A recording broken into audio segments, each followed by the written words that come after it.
Bueno, damos comienzo entonces al Ateneo del día de hoy, en el que va a presentar el doctor Marcos Korenblick su trabajo Trauma y Coronavirus, notas para pensar la incertidumbre. ¿No? Después van a comentar luego su trabajo el doctor Carlos Bussetti, que es miembro del Colegio de Psicoanalistas, y Rodolfo Espinosa, que es miembro de ADEVA y del Colegio de Psicoanalistas. A Marcos, la mayoría, si no todos los que estamos por acá seguramente hoy lo conocen, es miembro titular con función didáctica de la Asociación Psicoanalítica de Buenos Aires, de nuestra institución. No voy a hacer una presentación en extensión de su currículum, porque la verdad que sería, nos ocuparía mucho tiempo. Sí quiero decir dos o tres palabras, digamos, como presentación, digamos, al menos de esta situación. Digamos que a mí no me sorprende, aunque sí me admira, como otras veces, que Marcos tenga la valentía de traernos un texto en donde se anima a pensar la actualidad en relación al psicoanálisis. Yo recordaba cuando leía el texto que vas a traer hoy, tus investigaciones sobre adolescencia y tecnocultura, digamos, las nuevas formas de lazo social, pero que ya hace unos cuantos años, digamos, de eso, ¿no? Cuando por ahí a muchos analistas mencionarle, entre otras cosas que ahí planteabas, el uso de algún tipo de plataforma virtual en el trabajo, se alarmaban, digamos, al grito de eso no es análisis. Y algunos años más tarde parece que fuiste bastante visionario, porque al día de hoy, quien no acepte incluir algún tipo de plataforma en su trabajo, aunque sea una plataforma telefónica, no puede ser analista, y no al revés, como se decía. Así que bueno, digamos que de manera que más allá de la discusión que vayamos teniendo después con los comentadores y después por chat con todos los que quieran participar por acá, los que están acá en el Zoom o por YouTube, digamos que siempre entusiasma la idea de escuchar a un analista que, intentando tolerar la incertidumbre, se anima a tratar de pensar lo por venir. Así que, Marcos, Bueno, adelante. muchas gracias, Daniel. Bueno, en principio, por supuesto, agradecer a la Secretaría Científica la posibilidad de presentar este trabajo, a Delia Torres, a la siempre querida y tan tesonera trabajadora Dolores Santos Barreiro, que ha hecho tanto para que esto llegue a buen puerto, a los comentadores, a Carlos Bussetti, bueno, y al querido Rodolfo Espinosa, con quien precisamente escribimos en su momento esto que vos, Daniel, recién recordabas, respecto de los videojuegos, tecnoculturas, etc. Bueno, y a vos, por supuesto, Daniel, por la introducción y la presentación tan linda que hiciste. Bueno, quería contar un poco el contexto en el cual surge este trabajo, cuando empezó a surgir, por lo menos, hace un par de meses largos. Me pidieron de la Sociedad Analítica de Madrid si yo podía escribir algo. Me pidieron a mí, también a Ricardo Carlino, respecto de lo que estaba pasando, cómo nosotros pensábamos toda esta temática tan difícil que estamos atravesando. En su momento fue pensada para algo así como si podíamos acercarles lineamientos teóricos, o alguna manera de ayudarlos a analistas jóvenes que estaban algo así como en el frente de batalla, digamos, ¿no? Ellos crearon en la Asociación Psicoanalítica la Comisión COVID, que realmente tuvieron muchísimas consultas, habían hecho un protocolo de asistencia de pocas entrevistas ante las situaciones dramáticas que estaban viviendo. A mí me impactaron varias cosas, pero entre otras, es parte del pedido que a mí me resultó como más, bueno, entre otras cosas, muy interesante para pensar. Ellos estaban muy preocupados respecto de en el tipo de asistencia que estaban haciendo, si ellos estaban haciendo psicoanálisis, ¿no? Bueno, es una pregunta, digamos, que estaba ahí dando vueltas, y por eso gran parte del trabajo intenta ir en esa dirección. Yo, en términos generales, y para empezar esta temática que hoy nos atraviesa tanto, a la gente de España ya un poco menos, a nosotros más en este momento, yo, a mí me resulta muy interesante pensar todo esto que nos está pasando en términos de qué pasa con incertidumbre y qué nos pasa frente a la incertidumbre, con la impresión que en general nuestra mente tiene poca capacidad para tolerarla, ¿no? Es decir, frente a la incertidumbre, me parece que nuestra posibilidad de pensar queda suspendida, y es muy difícil, ¿no? Tolerarlo, vivir con incerteza, ya que siempre necesitamos, bueno, crear nuevas significaciones, múltiples, infinitas, como para explicar lo inexplicable muchas veces, ¿no? Y me parece que, bueno, el escenario que hoy estamos viviendo es un buen ejemplo de esto, ¿no? No tenemos antecedentes en generaciones anteriores, en las precedentes recientes. Bueno, tampoco antes existía un mundo globalizado en el buen y en el mal sentido, con el acceso a información minuto a minuto, ¿no? En principio yo diría que no poder pensar en incertidumbre nos lleva inevitablemente a apelar a distintos recursos defensivos, la desmentida, creer que esto me está pasando, la omnipotencia, esto a mí no me va a pasar, y fundamentalmente la paranoia, ¿no? Culpar a los otros, los políticos, los chinos, a Trump, a los que dejaron Europa en su momento. Y me parece que este mecanismo tan primitivo como recurso defensivo es además un recurso que es especialmente utilizado en este momento por medios, por distintos medios, digamos, ¿no? Especialmente por la prensa, hasta de un modo, me parece, salvaje y, bueno, daría como para toda una discusión, digamos, ¿no? A mí a veces me enoja un poco la manera como la información está circulando, cierto, digamos, hay algo que tiene que ver, obviamente, con el clima en el que estamos todos inmersos, pero hay algo que la prensa me parece que fogonea especialmente, ¿no? Yo, cuando traté de pensar estos temas, inevitablemente me fue llevando a pensar algo así como, ¿qué pasa cuando algo nuevo surge bueno, y se corta la linealidad de la historia? Y surge lo que se llama tiempo de alteración para Castoriadis. Y ahí, naturalmente, lo fui a buscar, casi sin darme cuenta, a los trabajos o las clases que dio Ignacio Leucovich en el Departamento de Niñez y Adolescencia en el 97, sí, el 97, que era, bueno, cuando estábamos en el departamento y estaba Cali como director, se hizo una discusión que tenía que ver con la historización en la adolescencia, precisamente, en la que participaron Ignacio, Janine y Luis Horstein. Y a nosotros la verdad que nos impactó mucho todos los comentarios y la temática que traía Nacho Leucovich. Creo que algunos lo siguieron trabajando. Yo naturalmente fui a buscarlo ahora a partir de toda esta temática, ¿no? Y revisando algunas cosas de Nacho Leucovich, completándolo con algunas cosas que dijeron o que voy siguiendo que se discuten en el Colegio de Psicoanalistas, los voy a tratar de transmitir. Ignacio decía en su momento que la novedad podía interrumpir en una estructura configurándose al menos de tres modos, decía él, como trauma, acontecimiento o catástrofe.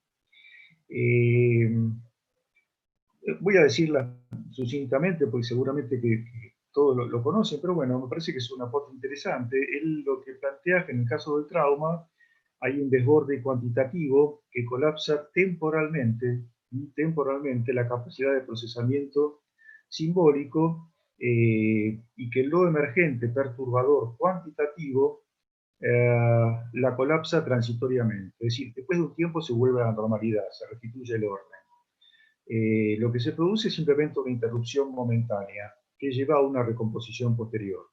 El ejemplo sería frente al desborde de un río, bueno, solo habrá que esperar a que bajen las aguas y todo vuelva a la normalidad. Eso en el caso del trauma. En el caso del acontecimiento, es una idea que Ignacio Prade de Badiou, del libro de Badiou, de Ser y el acontecimiento, también marca un tiempo de impas, pero con una resolución de otro orden. Ignacio decía, surge un término heterogéneo, ajeno a la estructura, que no tiene ninguna posibilidad de recomponerse, se desquicia la estructura y obliga a un trabajo paralelo, a un plus, algo más que ayude a reconstruirla. Existe una marca, un antes y un después, pero no sabemos cómo será ese después. Hay que inventar otra cosa, una marca suplementaria. La alteración no ha sido temporaria, como en el caso del trauma, sino estructural, en el caso del acontecimiento. El exceso ya no es cuantitativo, sino que es cualitativo. En nuestro ejemplo del río, habrá que construir, entiendo, nuevos diques para contener el exceso. Nacho Lukovic traía como ejemplo el Mayo francés, lo cual es muy interesante, cómo un acto creativo, una invención de recursos, se podía pensar a partir de la idea, la imaginación al poder. Adaptado a nuestro contexto, la experiencia de las Madres de Plaza de Mayo podría ser el equivalente como un hecho acontecimental nuevo, local, donde no se repone el esquema previo, sino que obliga a inventar uno nuevo. Eso respecto del acontecimiento. Finalmente, en el caso de la catástrofe, implica un quiebre en el orden regular de las cosas que no permite ninguna salida. En nuestro ejemplo, la inundación arrasaría con toda la región que queda sumergida bajo las aguas. El ejemplo podría ser la ciudad de Pecuén, en la provincia de Buenos Aires, en 1985. Ninguna marca previa sobrevive frente a la eficacia del aluvión. Se trataría de un desastre natural, algo de lo real que escapa a todo posible cálculo. No logra ni la recomposición del trauma ni la invención del acontecimiento. Se produce, decía Nacho, un desmantelamiento de lo que allí existía, una destitución de todas las marcas y la producción, en el caso, él traía como ejemplo los prisioneros de campos de concentración, para pensar la catástrofe, la producción de muertos subjetivos, donde la humanidad, su humanidad se desintegraba y pasaban a ser objetos de cualquier práctica y sujetos de ninguna, decía él, ¿no? Ahora bien, estos tres modos de organización de lo nuevo, en términos de acontecimiento, trauma y catástrofe, yo entiendo que no es posible saber qué destinos tendrán mientras están aconteciendo. Es decir, serán las consecuencias desplegadas en la historia las que esclarecerán esta situación, decía Badiou, lo cual es parte, me parece, de la incertidumbre que hoy nos atraviesa. Es decir, las categorías temporales hoy están en cuestión, en tanto había una noción de tiempos superpuestos, pero será a posteriori que podremos entender si han operado en términos de acontecimiento, trauma o catástrofe.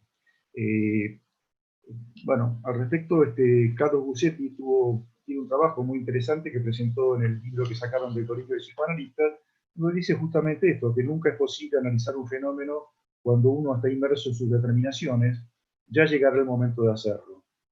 Por otra parte, que la definición se incline hacia una u otra alternativa dependerá en gran medida de los recursos personales y sociales que se movilicen. Igualmente, y esto es un agregado mío, yo creo que habría que considerar el uso que hacemos de estos y otros términos tomados de otras disciplinas. Tal como yo lo entiendo, estos conceptos son un esfuerzo para describir fenómenos históricos sociales, donde un fenómeno moviliza y cuestiona las categorías existentes. A mí me gustaría discutir un poco más puntualmente el modo de entrepusarlos con esta disciplina.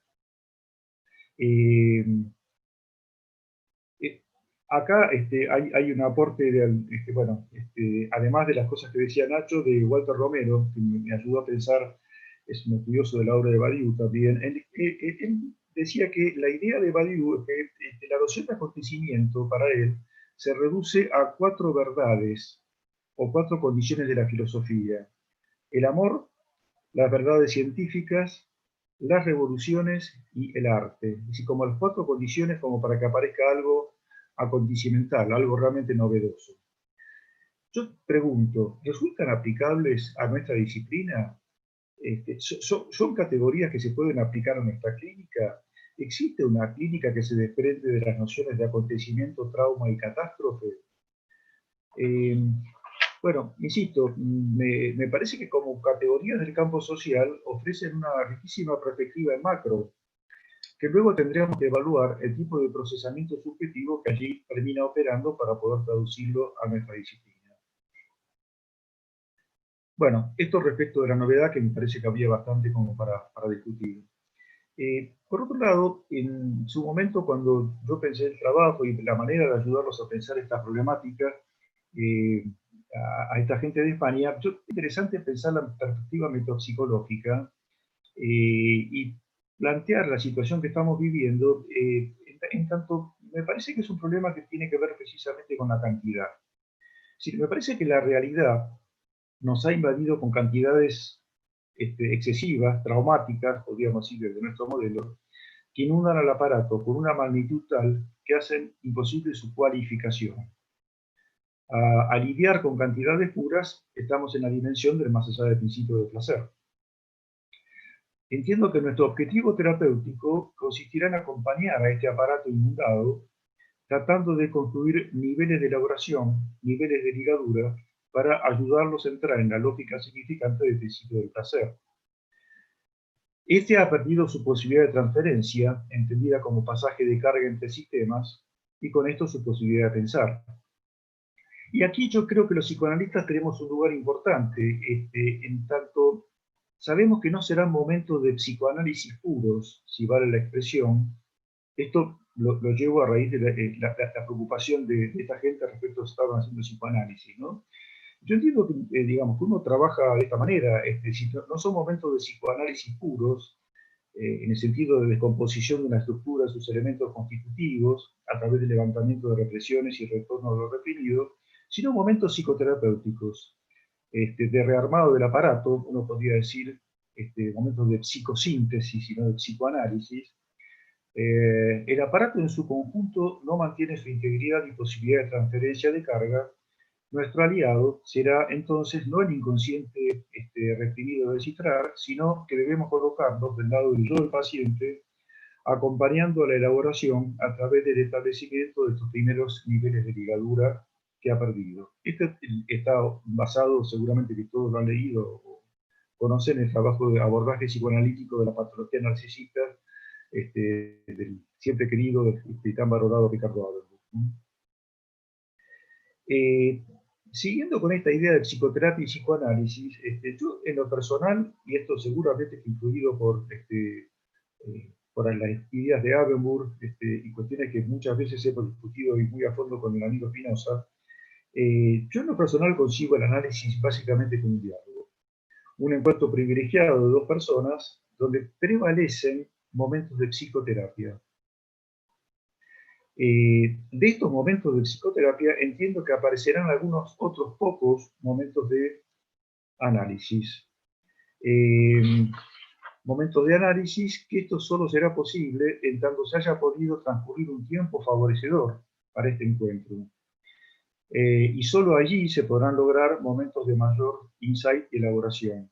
A mí esta idea de momentos de psicoterapia y momentos de análisis, que es una idea que en su momento se la escuché a Felicia Fish, y a mí me parece que es interesante para pensar algo de nuestra clínica, y sobre todo pensando en esto que le decía de gente joven y su preocupación respecto de qué estaban haciendo, algo así como bajar esta perspectiva tan superyoica que los analistas en la formación pueden tener respecto de si lo que están haciendo es análisis, ¿no? Y pensarlo en términos de momentos me parece que puede ser una cosa interesante. Yo lo que propongo es un modelo de un analista muy activo en su función, dispuesto a preguntar mucho, con la intención de abrir un posible campo de trabajo, un analista que invite a revisar creencias, pero que genere sobre todo construcciones, en términos de hipótesis causales, y tal vez algunas pocas interpretaciones. Acompañará así a su paciente, quien podrá arribar a posibles respuestas con mayor convicción, sin certezas, en un ámbito de descubrimiento. Todo esto puede lograrse en una atmósfera que se percibe basada en un verdadero clima de trabajo y en un adulto intercambio. Privilegiados momentos en los que el analista, quien realmente no sabe, trabaja invitando a pensar a su paciente. Bueno, juntándolo con lo anterior, diría que frente a la inundación de lo traumático, la incertidumbre, vuelvo a lo mismo, hace que se suspenda algo de esta posibilidad de pensar. Y entiendo que a partir de esta actitud de interrogación, el paciente con una mayor convicción arribará a sus propias respuestas, recuperando algo de esta posibilidad de pensar que había quedado suspendida. Voy a presentar una viñeta clínica.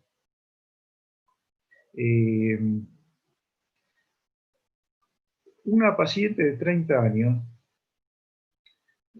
está pasando la cuarentena en una casa de country con su hijita, sus padres y sus hermanos. Ella viene de una familia bastante endogámica. Su hija es producto de una relación casual y al padre de la chiquita no lo ven, ni ella ni la hija. Durante la cuarentena mantiene sus sesiones por Skype. Con todos estos cambios se viene atrasando con el pago de los honorarios, ya que tiene dificultades, dice, para hacer la transferencia bancaria.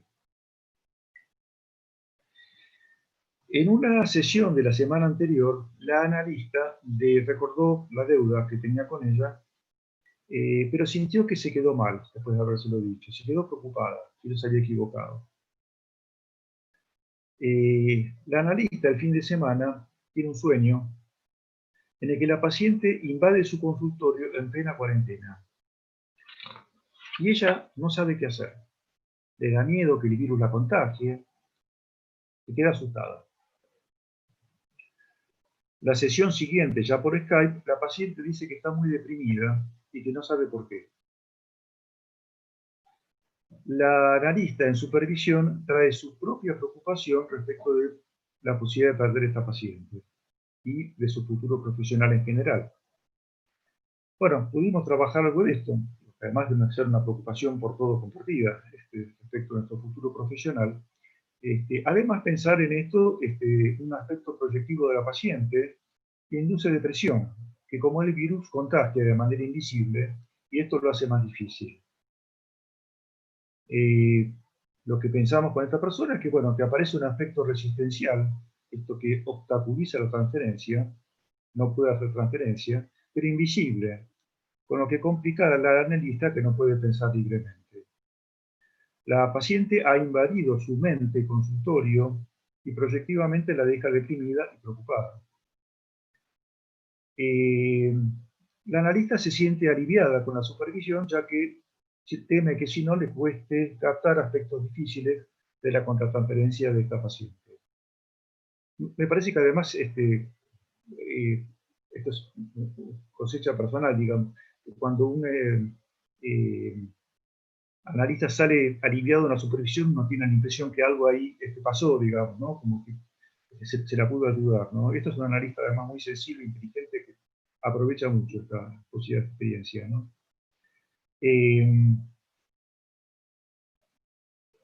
Algunos comentarios respecto de nuestro trabajo actual en cuarentena. Los nuevos modos de intercambio virtuales, el uso de la tecnología como intermediación obligada, que si bien no es nueva, hoy están ocupando el centro de la escena. Con esta migración, la de nuestros pacientes, mucho se podría discutir respecto de su eficacia, la manera de encararlos, cuánto reemplazan o no a los encuentros presenciales, qué pasará con ellos con el tiempo, cuando la pandemia permita retomar los encuentros tradicionales, qué haremos en la prueba, volveremos al aula 678, o lo seguiremos por Zoom, no sé. Me parece que va a ser todo un tema esto, ¿no? Yo en lo personal prefiero remitirme una vez más al análisis de la singularidad. Los pacientes pueden hacer uso distinto de estos dispositivos. La distancia virtual y corporal funciona algunas veces como obstáculo. Otras veces vemos que hasta pueden ser favorecidos en tanto surge la posibilidad de mostrar ciertos aspectos que los encuentros presenciales no eran tan evidentes. También veo otras situaciones en las que por diversos motivos resulta imposible el pasaje a lo virtual, hecho que por supuesto habrá que respetar como tal.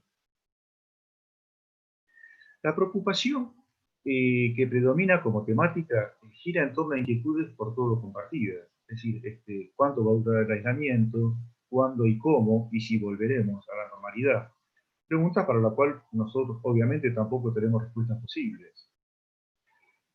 Este es un periodo especial en el que la misma incertidumbre nos lleva a pensar muchas de las categorías que ilusoriamente creíamos tener firmes. Este estado de excepción, como lo llaman, pone de manifiesto distintos modos posibles de atravesarlo. Así nos encontramos desde versiones un tanto apocalípticas, otras que en un estilo hasta cuasi maníaco proponen e imponen el aprovechamiento de este ocio obligado.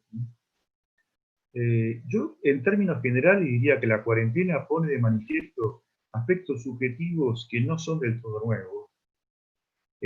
Muchas consultas, si bien se centran en momentos de angustia, depresiones y temores varios, la mayor de las veces pone de manifiesto, pone en relieve aspectos que estaban allí, pero con otros modos y expresados con otros colores. Yo me estaba acordando, y un artículo que me parece que es muy interesante para pensar esto, es el clásico artículo de Isidoro y Janín, ¿no? Sobre mundos superpuestos, cuánto de realidad nos atraviesa, pero bueno, como mundo compartido. De cualquier manera, ellos planteaban algo muy interesante, que lo planteaban en relación a lo que fue en su momento el proceso militar, y cuánto de la realidad se filtraba y entraba por la ventana, decían ellos, ¿no? Yo tengo la impresión que el tema ahora es que tenemos que abrir la puerta grande, la puerta principal y dejar que entre, porque, sí, por supuesto, cuidando que el espacio de encuentro analítico sea un espacio, manteniendo la idea de espacio privilegiado y un momento de encuentro donde se pueda aislar de tanta locura general, pero lo real es que es una realidad que nos atraviesa a todos por igual y que hay que darle un lugar a esto, ¿no?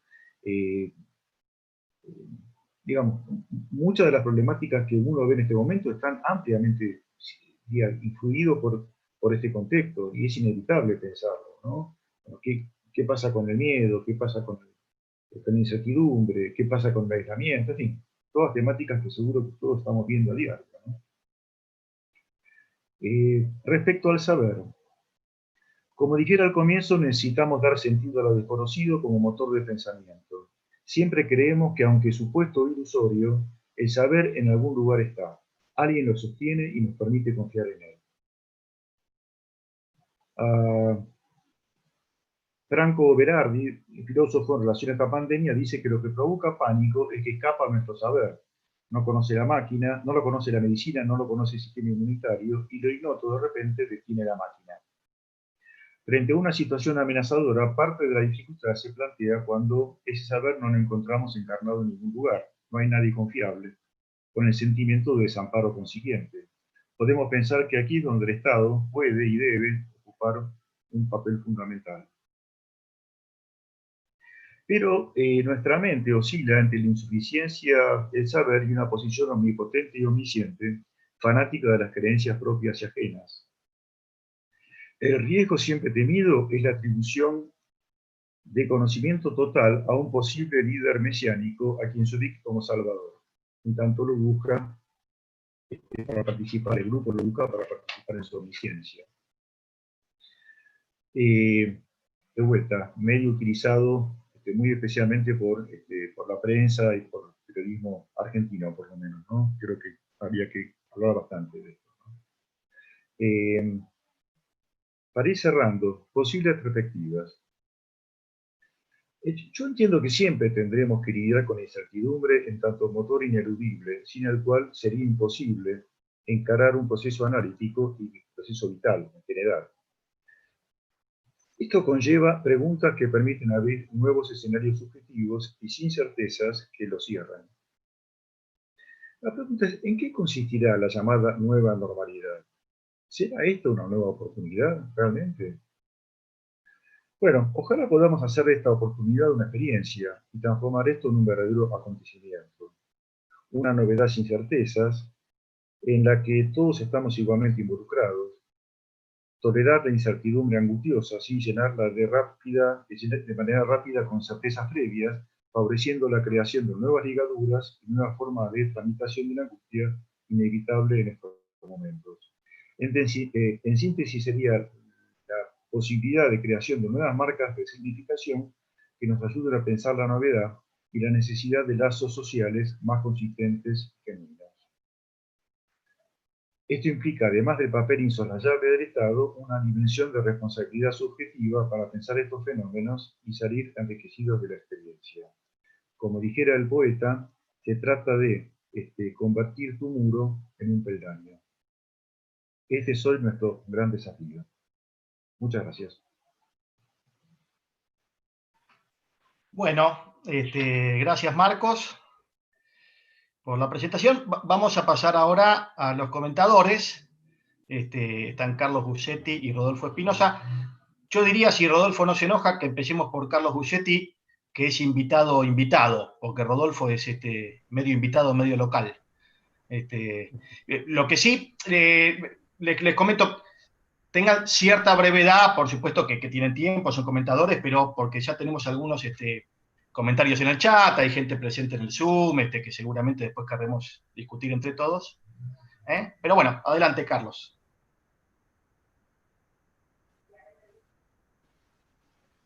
Bueno, trataré de ser breve.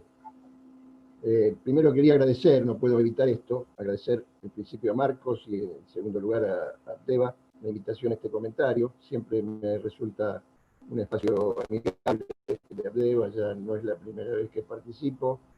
Y además esto tiene el valor agregado de compartir el espacio con un amigo, que es Rodolfo, que no solo es compañero del colegio de psicoanálisis, sino que ha sido con larga historia compartida. Bueno, yendo al trabajo de Marcos, que me pareció muy interesante, creo que esta última frase con la que él termina la exposición es su declaración de principios y su posición estratégica: convertir un muro en un peldaño. Creo que eso es lo mejor que podemos esperar de una circunstancia tan excepcional como esta. A mí me parece que el trabajo de Marcos se detiene en varios temas. La primera cuestión que yo señalé cuando lo leí es la cuestión del otro, la posición del otro. El otro se ha transformado en un peligro. Efectivamente, el otro puede ser que nos contagie o puede ser a quien contagiemos. Tenemos que mantenernos a distancia. Y eso me hizo acordar a una frase que siempre me ha resonado desde el momento que la leí hace ya muchísimos años, de Elías Canetti. Elías Canetti, en esa monumental obra que es Masa y Poder, dice: el otro es siempre un malhechor. Es una cosa un poco impactante porque, sin embargo, coincide con el respecto, ¿no? El otro, el diferente, es en principio un enemigo. Y esto se ha instalado como una forma de vínculo social en este distanciamiento social obligatorio y preventivo, ¿no? Evidentemente todo el artículo gira en relación al problema de la incertidumbre. El de dar sentido a lo desconocido es una necesidad absoluta de la mente humana. Y me parece que esto ha producido... les cuento una breve cuestión. El 25 de marzo terminé de escribir un artículo que después que mencionaba Marcos, sobre el tema, que después salió publicado después de la cuarentena, y lo presenté en el Colegio de Psicoanalistas un par de 3 semanas después, con un temor. El temor que tenía era que lo que había escrito el 25 de marzo, a mediados de mayo ya no sirviera más para nada. Quiero decir, que estuviera completamente desactualizado. Y que creo que es una de las cosas que está sucediendo. Lo que está sucediendo es que efectivamente no sabemos nada de lo que puede llegar a pasar mañana. hoy tenemos algunas convicciones, mañana todo puede cambiar. Veníamos bien, resulta que ahora volvemos para atrás porque no venimos nada bien. Queríamos evitar Italia, pero la amenaza de algunos pronosticadores es que el 15 de agosto, no sé qué, vamos a estar como en Italia. Quiere decir que es absolutamente necesario para la conservación del psiquismo establecer algún tipo de certeza o algún tipo de conocimiento sobre este panorama general de incertidumbre. Y en ese momento, al principio, en el mes de febrero, un enorme filósofo italiano, a quien todos seguramente hemos admirado y hemos leído, que fue Giorgio Agamben, hizo un brulote tremendo, dejándose llevar por esa necesidad imperiosa de dar sentido a lo desconocido. Entonces dijo, el 25, no sé, de febrero, pongámosle, dijo que la pandemia era un invento. 15 días después, Italia era una catástrofe. La Lombardía se transformaba en un desastre. Quiero decir, es necesario dar sentido a la incertidumbre, pero también es un enorme peligro si nos apresuramos. Porque la situación actual, a partir de uno solo de los parámetros, de los infinitos que hay, me parece que seguramente vamos a estar equivocando, ¿no? Así como le sucedió a Agamben, que tuvo que retroceder rápidamente.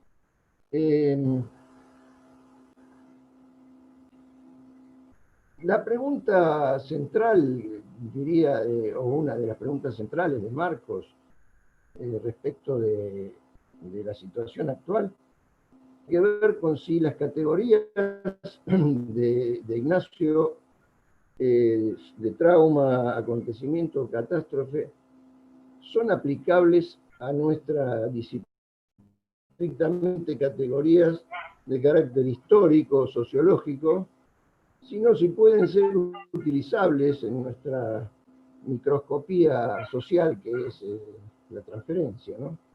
Y yo creo que sí. Yo tengo una respuesta positiva a esa pregunta.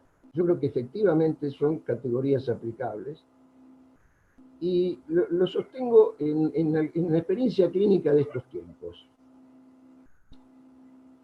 Bueno, el trauma, todos sabemos, todos hemos sufrido inicialmente un trauma del cual algunos hemos logrado sobrevivir bien, otros han quedado muy dañados y otros han terminado muy mal. Pero ese trauma, en el caso de quienes han terminado muy mal, ha pasado a ser una catástrofe. El ejemplo de los campos de concentración, de los muertos subjetivos o los musulmanes, como se los llamaba, a los que quedaban en el lager, es un ejemplo clarísimo de lo que es una catástrofe, pero eso es una catástrofe subjetiva. Pero eso lo hemos visto también en muchos pacientes. Hay muchos pacientes que han atravesado sus situaciones traumáticas de vida o que no han atravesado y se han quedado absolutamente destituidos como sujetos. Por lo cual, eso creo que es aplicable, la idea de catástrofe, a la subjetividad. Pero también es aplicable a la subjetividad el concepto de acontecimiento. Y eso me consta. Varios pacientes, de esos que procrastinan absolutamente todas sus decisiones y que se van en palabras diciendo lo que van a hacer y nunca pueden concretarlo, a partir del momento en que se declara la cuarentena, han comenzado a hacer cosas que ni siquiera se imaginaban. El que penaba porque no podía sustentar su vida familiar con el trabajo, porque no le salían actividades, siempre fracasaba en algo, siempre decía que quería dar sus cursos y hacer sus cosas, pero no las hacía.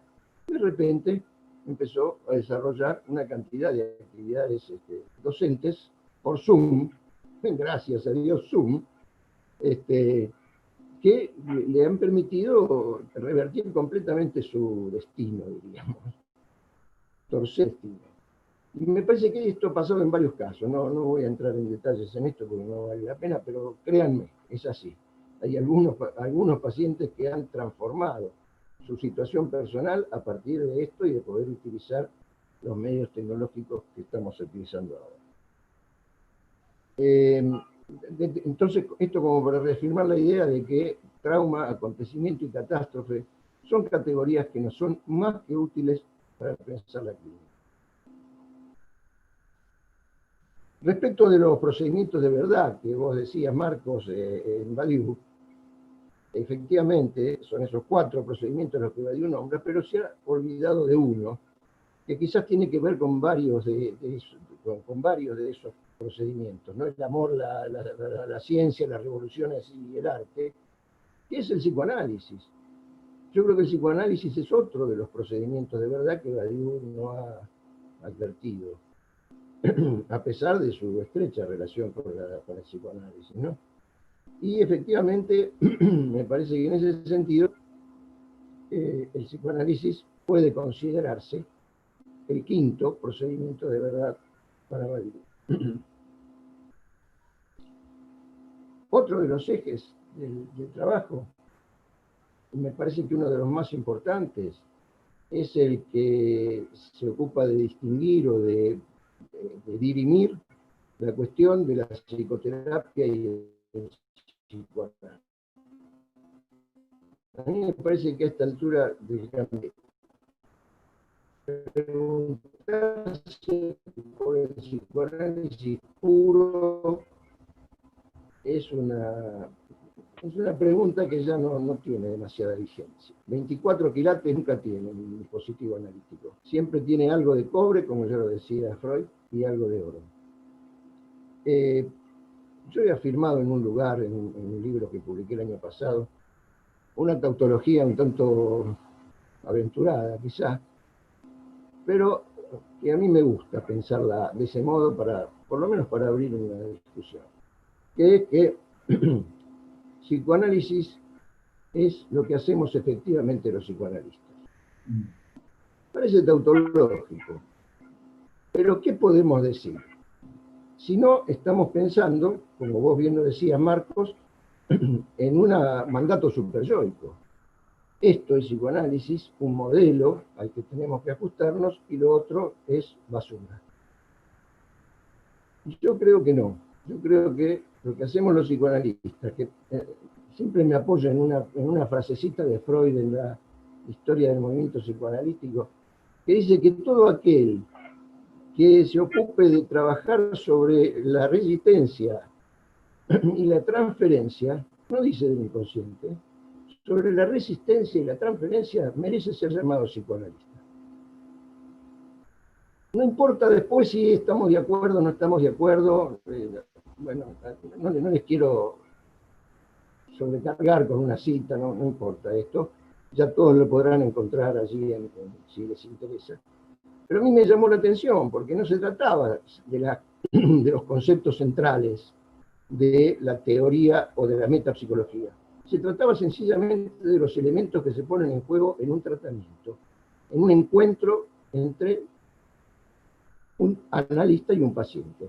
Transferencia y resistencia. Estamos de acuerdo en eso, somos psicoanalistas, decía Freud. Y desde ese punto de vista, yo creo que lo que hacemos los psicoanalistas, que coincidimos en la idea de transferencia y resistencia y trabajamos sobre ella, serán momentos psicoterapéuticos, momentos de pureza psicoanalítica, pero en definitiva a todo ese conjunto de procedimientos y de métodos, podemos llamarlo nuestro psicoanálisis, que no es el psicoanálisis del siglo XIX ni de principios del XX, sino que es un psicoanálisis que tiene que atravesar por circunstancias como estas, ¿no? Como tiene que pasar por esta intermediación, por esta interfaz que de repente nos priva de la presencia real de los cuerpos, que nos priva de los contactos físicos mínimos que establecemos con los pacientes, el saludo, la despedida, la mirada sobre la totalidad del cuerpo, las expresiones corporales, nos priva básicamente de la complejidad de los sentidos que se ponen en juego en un vínculo humano. Sí, y nos reduce a esta imagen bidimensional en la que todos nos movemos, somos todos cuadraditos, ¿no? A veces nos reconocemos, a veces no nos reconocemos. Y a propósito de eso, es interesante porque yo he observado que los pacientes que se tienden en el diván habitualmente, de ninguna manera les ha interesado la videollamada, ni ningún dispositivo visual. Otros sí, pero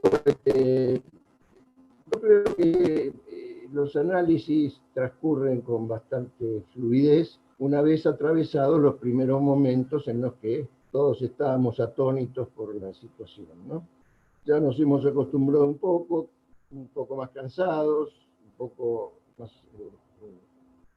ya aburridos de tener que recurrir permanentemente a esto, y además con el esfuerzo adicional que significa estar frente a la pantalla. A mí me pasa concretamente que yo me tuve que ir de mi consultorio y me dejé la biblioteca allí. Yo veo que Rodolfo la tiene ahí atrás. Yo no la tengo. Me he tenido que hacer una escapada rompiendo la cuarentena para traerme algunos libros que necesitaba, pero no tenemos la biblioteca. Entonces, tenemos que arreglarnos leyendo en la pantalla también, además de atender en la pantalla, de reunirnos con los colegas en la pantalla, de juntarnos con los amigos para tomar un café en la pantalla, de estar todo el día en la pantalla. Encima tenemos que leer en la pantalla. Yo digo, Marcos, me has hecho escribir a mano después de mucho tiempo. Tuve que tomar notas a mano en un cuaderno, cosa que jamás hago porque siempre escribo en la cosa y si lo necesito lo imprimo. No tengo la impresora en casa. Con lo cual, me has hecho escribir a mano. Bueno, por lo menos me di cuenta que todavía me entiendo la letra.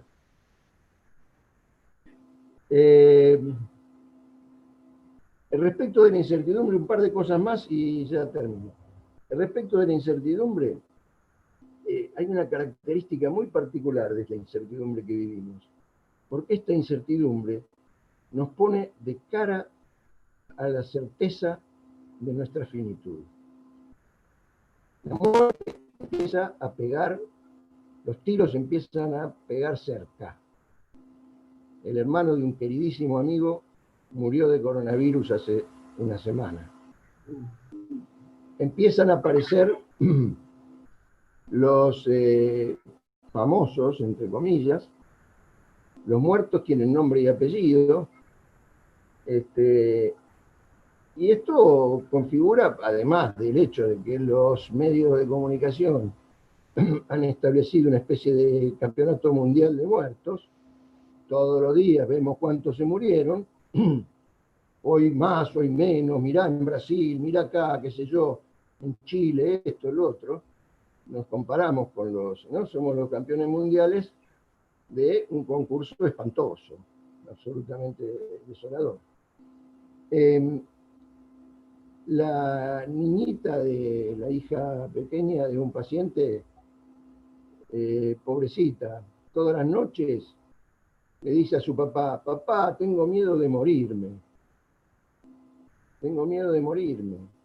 Entonces el padre tiene que acompañarla un ratito, decirle, contarle algún cuento de la capa mágica, que el coronavirus lo vamos a encerrar no sé dónde. Pero quiero decir, la experiencia de la muerte, que es una experiencia absolutamente intransmisible, porque el que se muere ya no tiene a quien contárselo. Sin embargo, me parece que es la experiencia siempre la experiencia de la muerte de los otros. Pero esta incertidumbre coagula en la certeza de que todos vamos a terminar en el mismo lugar. ¿Sí? El problema es cuándo. Y entonces la niñita esta está teniendo una experiencia de la muerte que es absolutamente prematura. ¿no? A los 6 años, pensaba que se iba a morir realmente en un grado de angustia descomunal.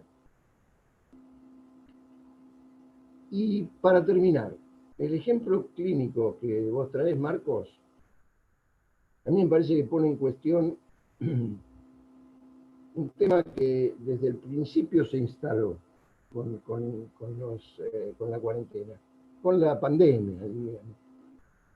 Que es el hecho de que el paciente y el analista comparten los mismos temores, la misma realidad, las mismas angustias.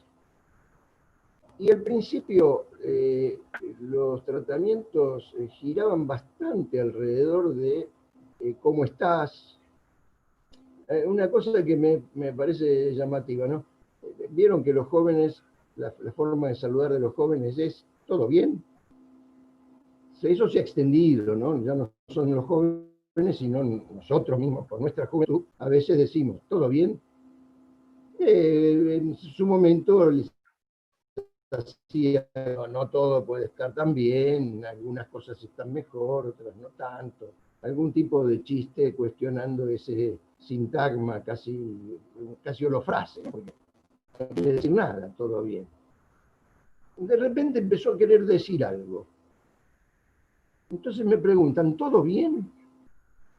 Y yo ya me siento interpelado, porque no me están preguntando qué tal, me están preguntando si estoy bien.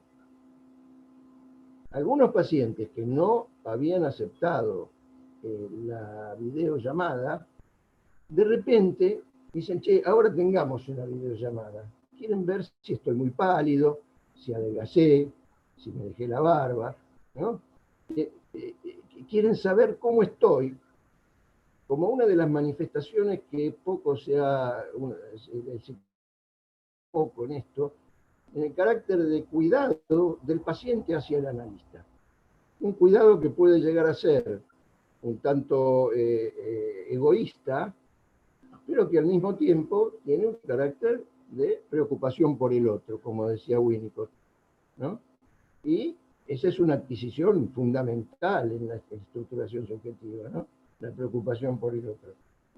Pero, ¿qué pasa con esto? Si todos compartimos una realidad amenazante, hay algo de lo que se ha dado en transformar en una piedra de toque del psicoanálisis, que son los conceptos de abstinencia y neutralidad, que empiezan a conmoverse de alguna manera. ¿Todo bien? ¿Cómo estás? La despedida, que tengas una buena semana, que sigas muy bien, ¿no? Incluso pacientes que no han aceptado el dispositivo remoto me han mandado mensajes diciéndome cómo andás, cómo estás. Yo también lo he hecho con otros, ¿no? Con algunos de ellos. ¿No estás? ¿Cómo van tus cosas? Digo, hay algo que ya trasciende a imagen un tanto caricaturesca del analista mudo y estático y siempre igual. El problema de la neutralidad se me ha planteado con ciertos pacientes que son díscolos con la cuarentena. Esos que quieren transgredir, que se creen, ¿no? La viveza criolla de tantos que quieren transgredir la cuarentena. ¿Qué hago con eso? ¿Cómo actúo? Ahí la neutralidad vacila terriblemente. Yo no puedo ser neutral ante eso, como no puedo ser neutral. Bueno, el ejemplo más brutal que he tenido sobre esta vacilación de la neutralidad ha sido de una paciente que me llama por teléfono desde hace muchos años de esto, una mujer terriblemente destruida, llama desesperada y me dice, a suicidarme después de haber hecho un intento fallido de suicidio. Tenés que ayudarme a suicidarme, que no puedo ser. Bueno, para terminar, muchas gracias, Marcos. Es un momento enriquecedor el compartir con colegas estas preocupaciones, sobre todo las que hacen a la práctica de todos los días, ¿no? A la clínica diaria. Así que gracias. Bueno, adelante, adelante Rodolfo. Seguimos.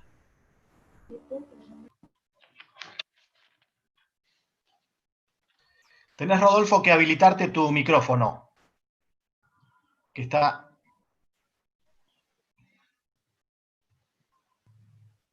Hola, ¿se escucha? Bueno, muchas gracias a Beba, muchas gracias Marcos por la invitación. Por suerte, los otros no son solo los enemigos, también podemos reunirnos como hoy, amigos de toda la vida, con Marcos y con Carlos, muchos años juntos, y con un trabajo que realmente me parece muy adecuado, no solo porque viene a rescatarnos en este momento, sino porque cuenta con algunas cosas que me parecen fundamentales.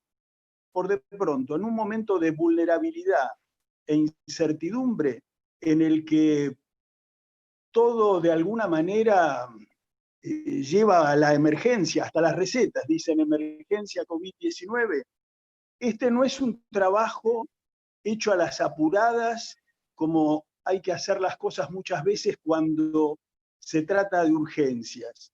Tiene el valor de mostrar que aún sin haber vivido situaciones como estas, en el modelo de pensamiento, en el marco conceptual de Marcos, había lugar para un momento como este. Y uno ve ahí también las huellas del trabajo de Ricardo Abenburg. Ya lo citó Marcos, lo hago yo también, porque esta relación que parte del trauma y de la necesidad de establecer ligaduras para ubicar un modelo metapsicológico en el que trabajar también en una situación como esta, guarda mucho del pensamiento que Ricardo Abenburg nos transmitió. Yo voy a subrayar algunas de las cosas para darles algún cierto matiz, un cierto matiz que fue teniendo para mí mientras lo leía. Partimos de vulnerabilidad e incertidumbre. Prefiero decir que la vulnerabilidad y la incertidumbre siempre está ahí, solo que contamos con ciertos velos. Un velo que ya tiene muy poca vigencia es el de la religión, pero fue un velo muy importante a la incertidumbre y la vulnerabilidad. Siempre me gusta volver a un punto de un detalle de psicología de las masas, pero un detalle que me parece significativo. Ahí cuando Freud aprovecha la novela When It Was Dark para decirnos que ante la posibilidad de que Cristo no hubiera resucitado, el mundo entra en barbarie, en catástrofe, si queremos usar uno de los términos que se ha usado hoy. Y me parece que ahí tenemos un punto interesante para ver el momento actual. Porque en ese caso nos parece muy evidente porque es una creencia religiosa que ha perdido valor. Pero a mí me da la impresión que en este momento parte de la intensidad a la que alude Marcos con el trauma obedece a la caída de creencias también que pueden haber tenido una cierta fuerza religiosa. Por de pronto, no se la ha nombrado, así que por momentos tengo miedo de equivocarme, pero lo hago. Sophie Freud muere en 1920 en una circunstancia como la nuestra. Aparentemente fue la gripe española, un rebrote de la gripe española mata a la hija de Freud. En ese momento no había corticoides, no había antibióticos, no había test, no había respiradores. Hoy en día contábamos, lo digo en pasado porque creo que es parte de la creencia que cae, con una tecnología médica en particular, que volviendo a los velos, ¿no?, había contribuido a establecer un cierto velo con la muerte. en otras generaciones, quien ya somos grandes, recordamos, nuestros abuelos tenían algún hermano que había muerto en una peste. Se iba al templo o a la iglesia para tratar de hacerse fuerte ante esos peligros de la naturaleza. Es más, yo diría que un texto como el de Freud, cuando establece las fuentes posibles de malestar, la relación con el otro, el propio cuerpo, la naturaleza, ha cambiado hasta momentos como este, muchos para nosotros, porque nos olvidamos de la naturaleza como un riesgo. Volvemos a verlo ahora con el virus, pero no estabas acostumbrados a hacerlo. Entonces, creo que en esta incertidumbre y esta vulnerabilidad actual, a diferencia de aquel 1920 en que muere la hija de Freud, es que hoy lo sabemos, pero si nos hubieran preguntado hace un año, hubiéramos supuesto que estábamos más que cubiertos por la tecnología de época que nos acompaña.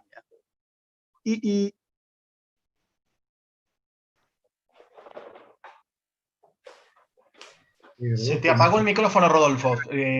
Volvé a ver. Sí, ahí estamos. Ahora sí. ¿Cuándo se apagó? ¿Cuándo se apagó?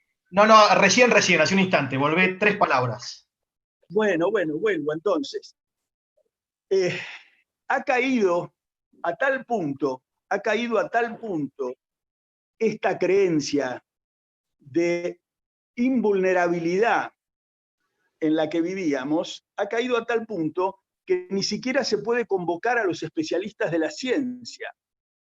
Escuché una viróloga que cuando le dijeron que era especialista en esto dijo, no, aclaro, acá especialistas en esto no existen los especialistas en esto. Y es cierto, porque no nos pueden dar siquiera referencias para pensar. De hecho, se busca llamativamente a los filósofos para pensar el momento. Y en ese marco es que nos invita Marcos Korenblit a pensar nuestra disciplina. Creo que tratando de ir a los términos que él plantea, yo subrayaría, y ahí psicoterapia y psicoanálisis no me quedan lejos, yo subrayaría, y creo que este momento es una muestra más de eso, la capacidad del analista para sostener un campo de significación. La confianza para sostener un campo de significación, a tal punto de seguirle viendo sentido en estas condiciones, aún a través de una cámara o de un teléfono o de una computadora. Y en ese campo de significación, bueno, podemos pensar algunas de las medidas que Marcos realza como más específicamente psicoanalíticas o de alguna manera el cobre, como decía Carlos, de la psicoterapia, pero al servicio de sostener ese campo de significación, con la particularidad en este momento de estar de alguna manera, como también lo decía Carlos, implicados. Y creo que eso le da un aspecto muy interesante a esta experiencia nuestra, y es el hecho de encontrar la posibilidad de ofrecer ese campo de significación al otro sin estar del todo fuera del mismo. Me parece que en ese sentido es muy interesante. Aprovecho ese apareamiento creativo de Meltzer cuando dijo temperatura y distancia. Me parece que es un término muy valioso en un momento como este, porque si ofreciéramos este de campo de significación, ubicándonos muy lejos, estaríamos transmitiendo un gesto inevitable de omnipotencia, y seguramente el dispositivo no funcionaría de la misma forma. Tampoco podemos estar demasiado cerca, como en la viñeta clínica que nos muestra Marcos, la analista de alguna manera representa su vulnerabilidad en el miedo a quedarse sin trabajo. Es una de las vulnerabilidades posibles, ¿no? Así que estamos implicados, pero tampoco podemos estar tan cerca como para invadir el campo que estamos ofreciendo al que consume. Entonces, vemos ahí un aspecto interesante del momento que vuelve a probar el valor de esta sencilla herramienta, ¿no?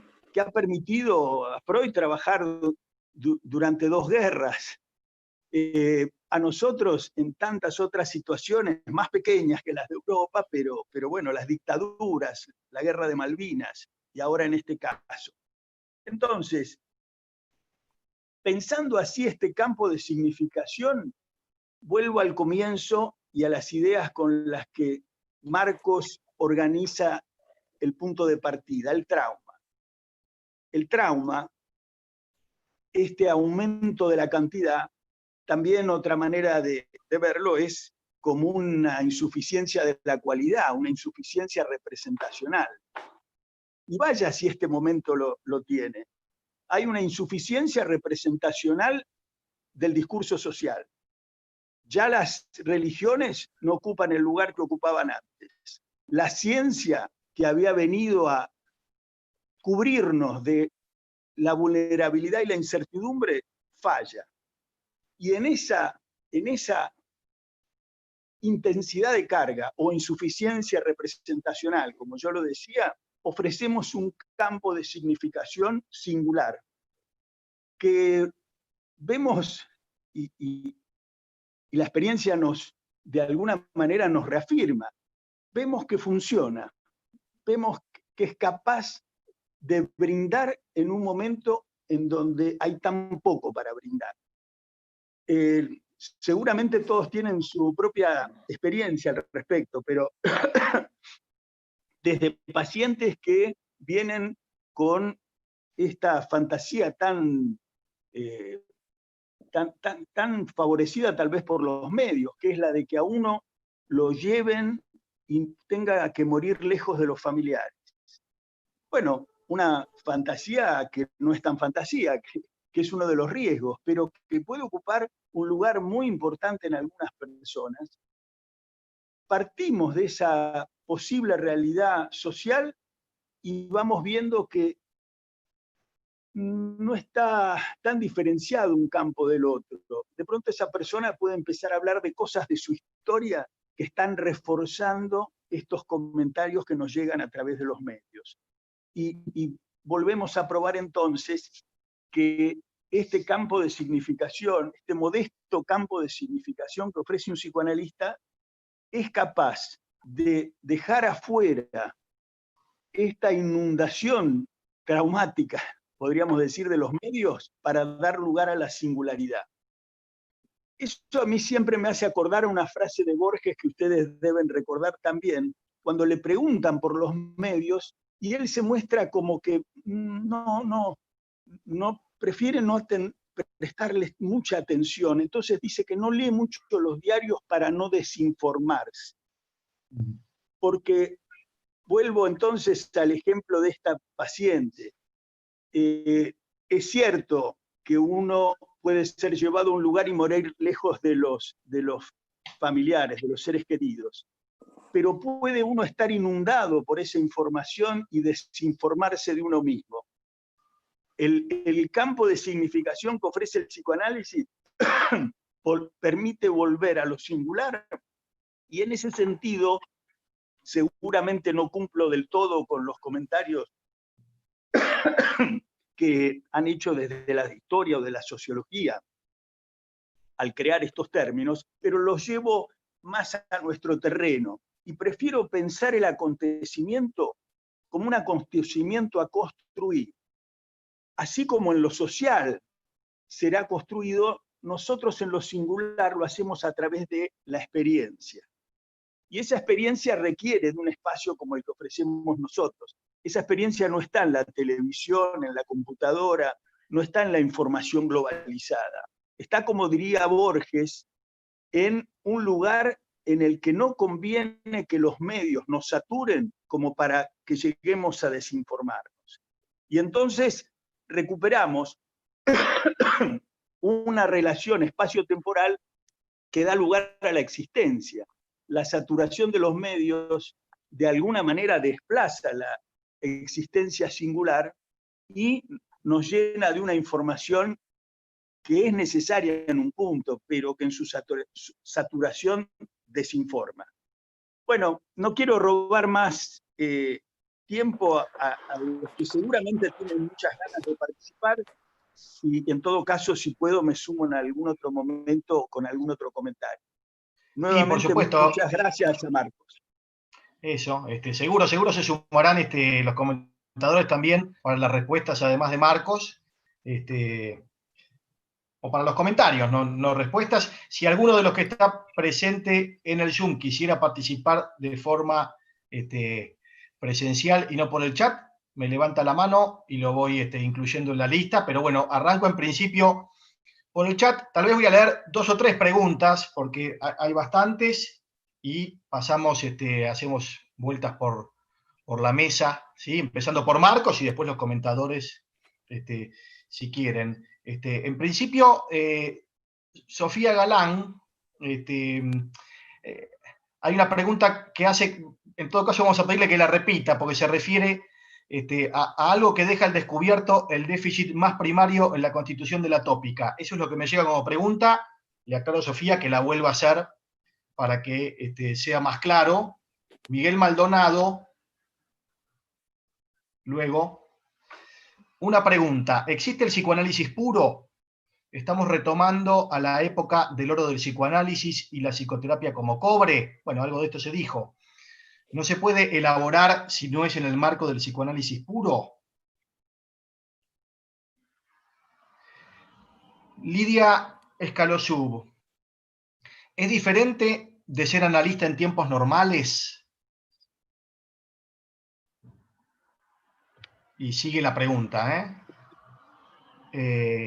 ¿acaso, ¿acaso nuestra labor es la escucha hasta que un momento privilegiado surja de producción del inconsciente? Y agrego una pregunta más. Mónica Beatriz Regueiro. Pensando sobre la viñeta clínica y los aspectos regresivos que despierta la cuarentena. Tal vez las dificultades para realizar la transferencia sea un pedido de guía ante el sentimiento de desamparo. Si les parece, damos una vueltita a ver qué, por Marcos y los comentadores. ¿Qué era? Era un Ateneo de Eva que Marcos me había...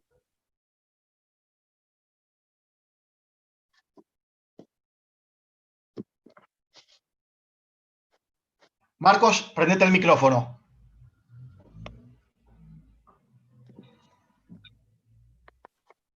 ¿Ahí se escucha? Eso. Bueno, no, decía que la verdad que había tanto para decir que no, a ver, por ahí empiezo por el final, por la pregunta de Lidia. De paso te saludo. ¿Cómo estás, Lidia?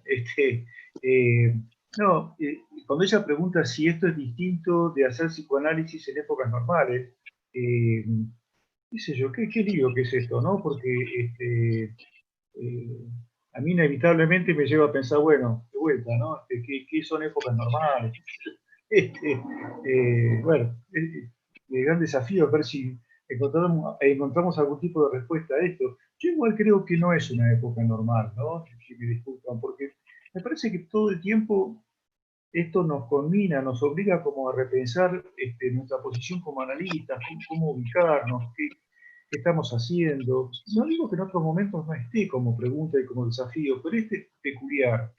Es decir, y tomaría en esto algunas de las cosas que justamente, bueno, algunos de los ejemplos. A mí me impacta el comentario, entre otras cosas, de las que aportó Carlos, algo que yo no había notado, pero la pregunta del todo bien que trae es algo que nuestro querido Daniel Rodríguez insiste siempre en traernos como temática, ¿no? Cómo se ha perdido algo de la significación del todo bien. Me parece que Carlos de manera muy aguda retoma como una nueva manera de significación, ¿no? Que es la preocupación concreta respecto de qué está pasando con el analista, en tanto estamos todos involucrados en esta situación que nos conmueve tanto, ¿no?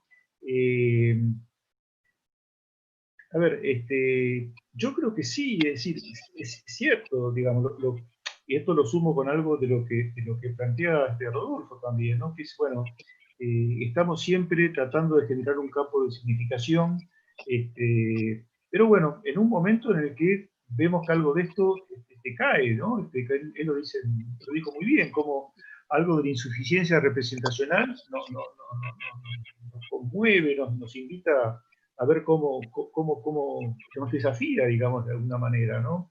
Y tomaría algo que dijo Carlos y en algún modo Rodolfo también, que tiene que ver, bueno, obviamente, ¿no? Rodolfo lo planteaba con los velos respecto de la muerte, ¿no? Y cómo en este momento nos obliga a enfrentarnos. A mí todo el tiempo me impacta muchísimo esto, ¿no? Cómo estamos todo el tiempo conviviendo con la muerte, ¿no? Además del impacto horroroso que esto implica, además del uso perverso que se hace de los medios respecto de esto, uno se pregunta qué efecto va a tener, qué efecto tiene y qué efecto va a tener en nosotros, ¿no? Estar conviviendo todo el tiempo con esto, que al final hasta parece que fuera, como Carlos lo decía, ¿no? Una especie de concurso berreta de los periodistas, ¿no? A ver cuántos muertos acá, cuántos allá, digamos, hasta se termina como perdiendo la significación, ¿no? De lo que aquí está ocurriendo, lo que acá está ocurriendo, ¿no? Sí, yo no sé, me resulta difícil pensarlo, pero ¿qué efecto tiene en nosotros, ¿no? Me parece que es una realidad muy compleja. Bueno, eso, no mucho más, ¿no? Bueno, no sé si ahí Carlos o Rodolfo también quieren comentar algo acerca de estos primeros comentarios. Avisen o continúo.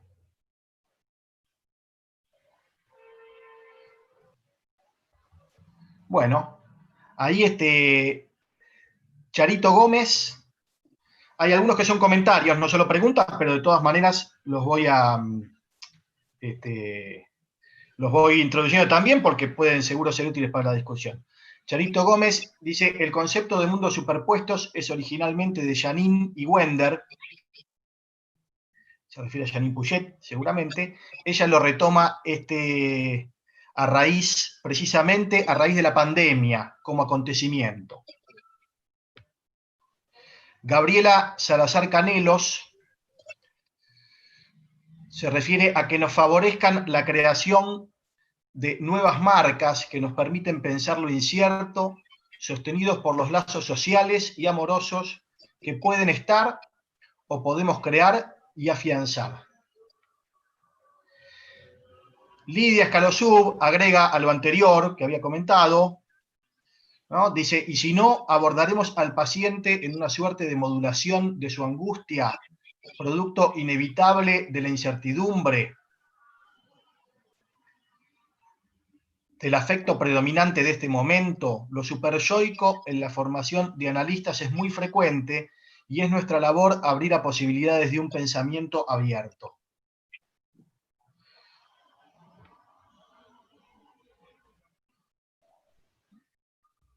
Sigo con Gabriela Salazar Canelos. El otro, en este caso, los que estamos contagiados, nos sentimos un peligro y posibles culpables de preocupaciones ajenas, además de contagios. Llorar un muerto en un velorio sin poder abrazar. Sigue Gabriela Salazar Canelos, buscar dónde poner hasta el papel higiénico, no saber cómo secar las secreciones en privado, cuidando a todos de nuestro dolor. la virtualidad ha ayudado a llorar acompañados y abrazar las pérdidas. Cuando pueda, querría hablar. Dale, leo una última, que me parece que está un poco en consonancia con las cosas que se están diciendo, y vamos. Mónica Beatriz Regueiro dice: ofrecemos al paciente un espacio donde ayudar a pensar sobre la incertidumbre. Lo increíble de este acontecimiento es la forma de proteger el cuerpo. Adelante, Rodolfo. Sí, yo insisto con algo que ya dije, pero las preguntas o los comentarios me llevan nuevamente a esto. La cuestión de la incertidumbre y la vulnerabilidad en nuestra época. La veladura que tenía, el ropaje que tenía, era el de la omnipotencia de la tecnología y también la omnipotente oferta y exuberante del capitalismo. Porque no creo que en la historia el hombre haya estado siempre tan lejos como ahora de la posibilidad de representar la muerte. Si vemos el libro de Philippe Ariès, El hombre ante la muerte, vamos recorriendo distintas formas bajo las cuales, es cierto, la recubría con religiones, por ejemplo, pero era una manera de incluirla recubierta. Nosotros me parece que la hemos dejado más lejos que otras generaciones. De hecho, los que somos viejos tenemos recuerdos de otras épocas. Hay una película de Almodóvar que empieza con las mujeres yendo a limpiar las tumbas. Y es un recuerdo que yo por lo menos de chico tengo. Ir a las bóvedas con ese olor a las flores que se habían ido deshaciendo prácticamente, las flores de la vez anterior. Hoy en día es una costumbre que hay que contársela a los jóvenes porque nadie la conoce. Y el hecho mismo del relato cristiano es un relato organizador de la muerte. Ha llegado el Mesías, muere y resucita, está en algún otro lado al que iremos algún día nosotros, atravesando la muerte.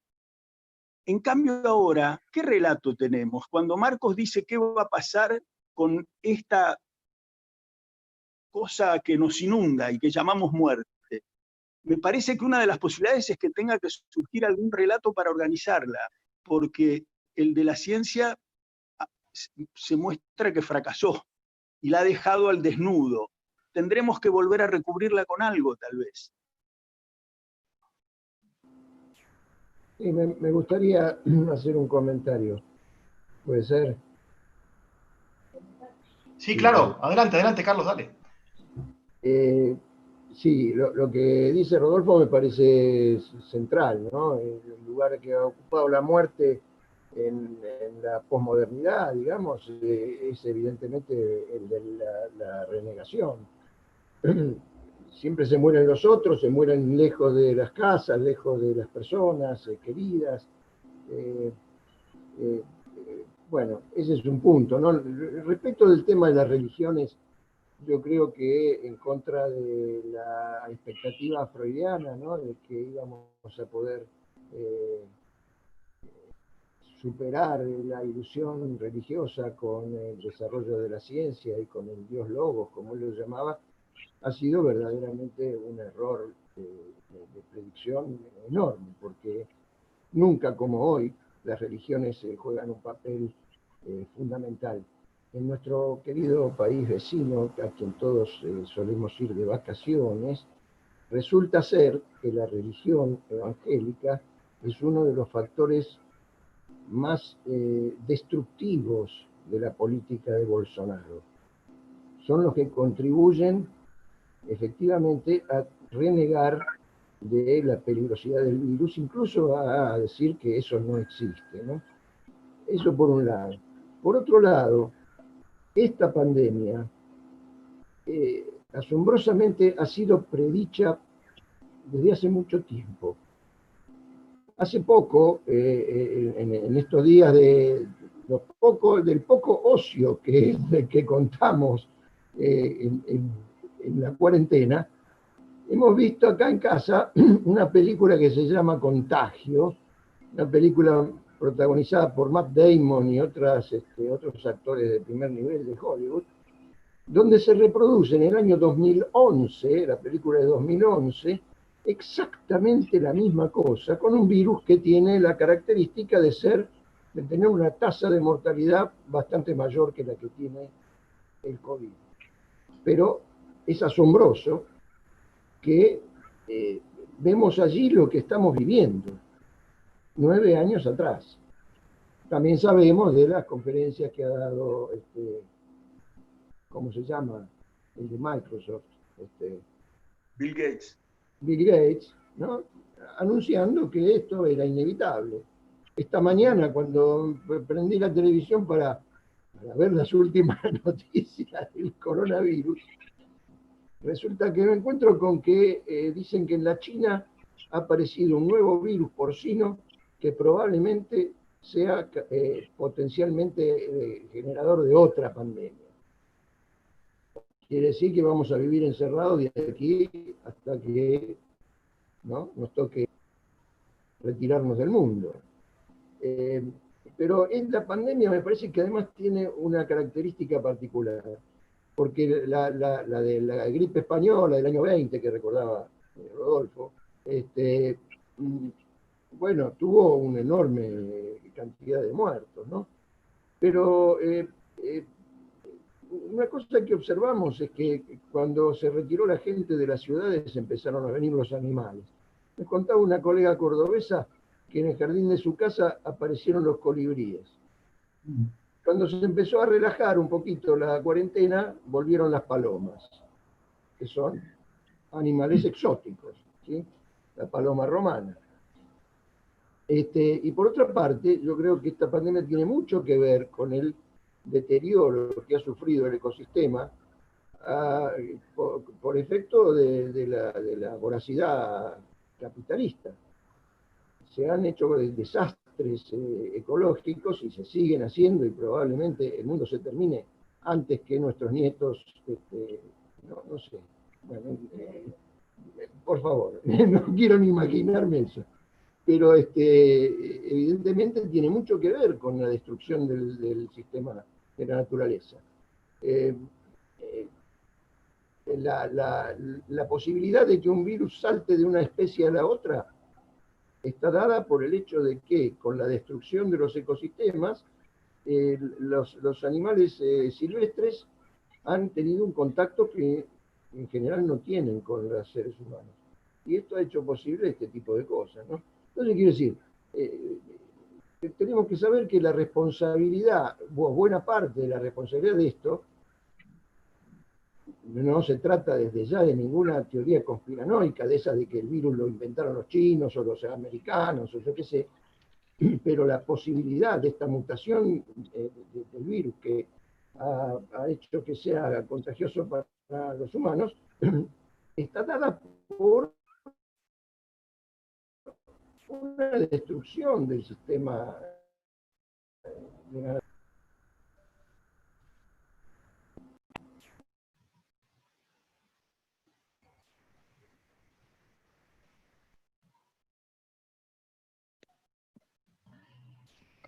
Bueno, ahí, Marcos, ¿querés agregar algo o sigo adelante? Sigamos, a ver qué. Sí, seguimos, que hay muchas preguntas o comentarios. Eliseo Storani dice que entre acontecimiento y trauma introduciría crisis. En el trauma se ha avasallado el mecanismo protector psíquico y social. En la crisis hay respuesta elaborativa y angustia señal.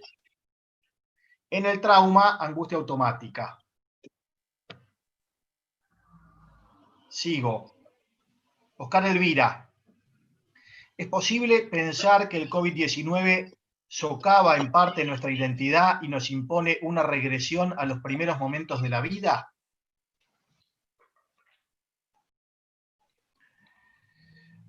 Gabriela Salazar Canelo. Vuelvo a participar. Coincido que los pacientes se han movilizado muchísimo en el detenimiento de la cuarentena.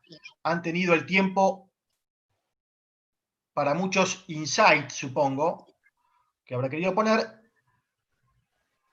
el psicoanálisis sí que es un quinto elemento en lo de Badiou.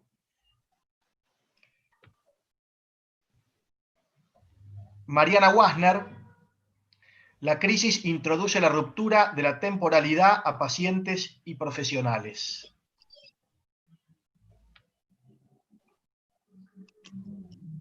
¿Alguno levanta la mano? ¿Sigo? Bueno, ahí está Delia, pero que me parece que va a participar de manera... habilita tu micrófono, Delia.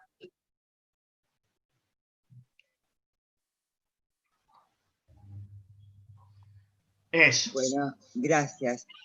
¿Puedo hablar ahora? Dale. ¿Por qué no sé escribir? Para la próxima prometo. Está perfecto.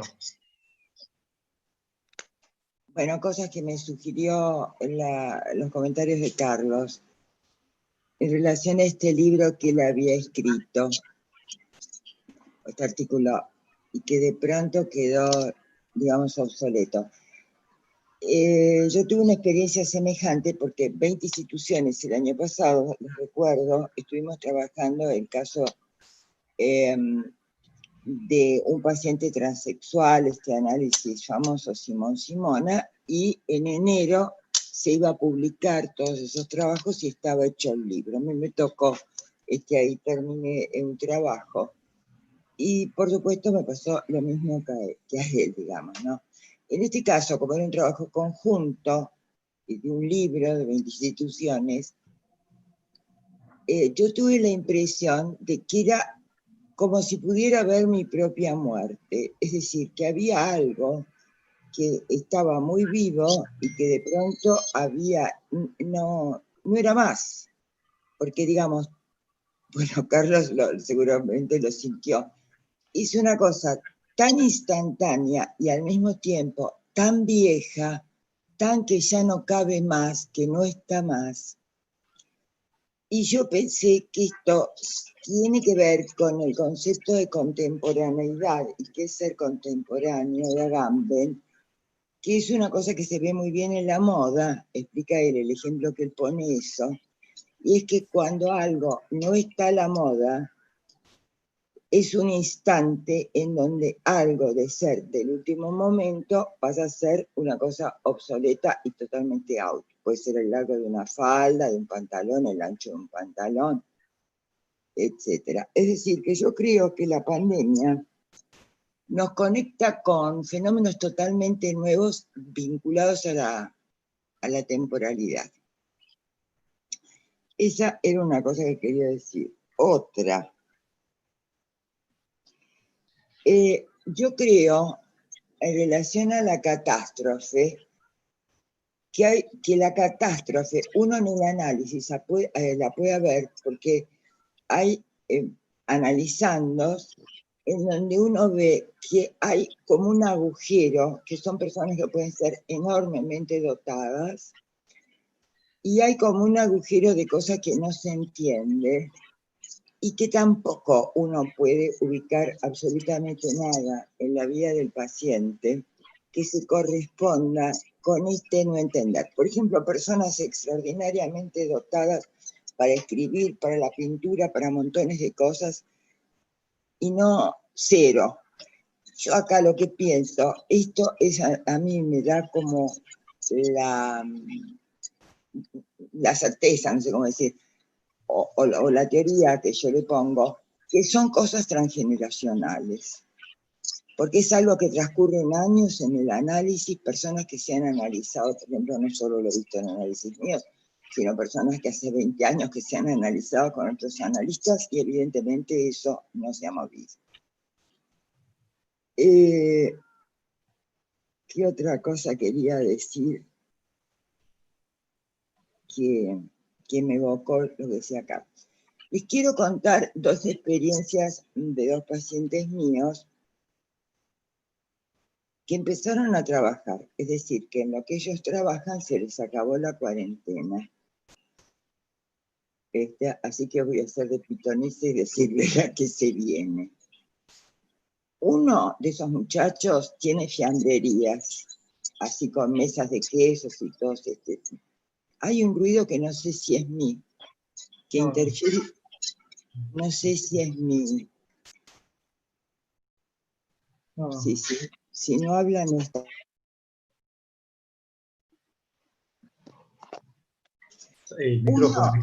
Micrófono.